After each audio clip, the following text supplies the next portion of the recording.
Hey there, Fox 6 meteorologist Wes Wyatt joining you from high atop Red Mountain on a Sunday evening. How about the weekend weather? It gets a big check mark from me, but we got some changes on the way. I'm going to kind of break it all down for you here, let you know what to expect as we wind down the month of February and head into March. We're talking about some more very, very cold air. Let's just go back and look. It was such a nice day. How about a time lapse here? A few high clouds overhead. All the wet weather actually stayed south of us, but it was a nasty day down across the Gulf Coast with rain, some heavy thunderstorms. And hey, if you've been watching the Daytona race on Fox 6, we've been tracking some wet weather. Quickly, we want to show you what we expect tonight. You can see that there are some clouds developing off to the west. There's a cool front moving our way, and temperatures will be colder tonight. We'll get a north wind developing here later on with lows right around 40 degrees, maybe some upper 30s to the north. Here's a look at radar. Look at those little areas of blue, those little pockets. That's actually representing hailstones. Some real heavy rain there pushing off of Florida. There were tornado warnings there today, so not the best weather conducive for NASCAR racing, but you can see a bit of a window, and the race checking here looks like it's about to be underway again on Fox 6. So hopefully they'll be able to catch enough window here. You can see across central Florida a break in the rain, but look at all that wet weather to the west, and that is moving eastward. So I'm sure places like Daytona, Florida will certainly have some more rainfall before early tomorrow morning. But around here it's all dry. Now tonight I'm just going to throw in a mention of a stray shower. Notice the front there pushing through Nashville and near Memphis. A little bit of light precip associated with that, but most of the moisture may actually dissipate, or most of the rain may actually dissipate before this reaches us. But we're going to keep a mention of a shower in the forecast. Tomorrow we dry out, clear skies. We're looking at highs around 61 degrees. We stay dry, and those temperatures actually going a little bit below average. Lows tomorrow night around 42 degrees. Well, let's look at the bottom line here. That northerly breeze making it feel colder tonight. We got rain moving in on Tuesday, and yes, that could transition to snow in parts of our area. We're going to talk about that, and also on Friday, a chance for a few showers. This system really not phasing up across central Alabama. All that real heavy rainfall staying well south of us.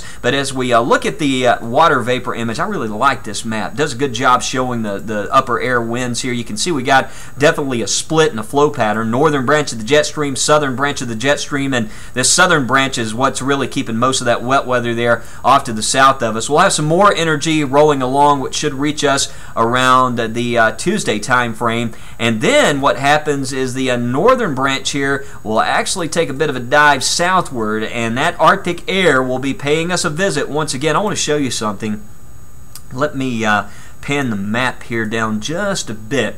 You see that swirl across Canada right in here? Well, that's the good old polar vortex that we've talked about quite often this season. As that slides to the east, you can just kind of watch the arrows here and get the idea of what that's going to do with some of this Arctic air to the north. It's going to pour southward, and we're expecting those temperatures to plummet Tuesday night. Highs on Wednesday only around 39 degrees, and that cold air may reach us. You see this precip right here. Watch this. This starts rolling in here late Tuesday night. I think this will start reaching us before midnight and then during the early morning hours. But as this works through here early in the morning and that cold air drops southward, there's a chance we could see a bit of a changeover across the Tennessee Valley, maybe even a little bit of snow, maybe enough to start accumulating. So it's all a matter of timing, but this is one of those deals where the moisture is departing as that cold air moves in, so this won't be a long duration event. Something we'll need to watch, though. May cause a few issues early Wednesday morning. We dry out, but temperatures stay very, very cold. And let me just show you, watch our temperature meter there at the bottom.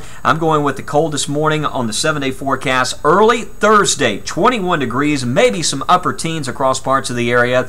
So enjoy this, 58 degrees out there tonight, because that cold air is certainly on the return. That's the temperature at the time of this update. But let's talk about the lows, and you can see I have some 30s on the map for the overnight and into the early morning hours tomorrow. Just a few clouds, stray shower tonight, high tomorrow 61, and mostly sunny weather.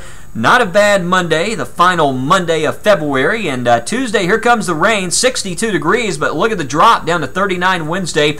Precip moves out early. If we have that mix, it should be tapering off during the morning hours, and then Thursday mostly sunny. Cold, icy start Thursday, but up to 48 degrees, and then that next rainmaker rolls in on Friday. Another southern stream, southern tracking storm system.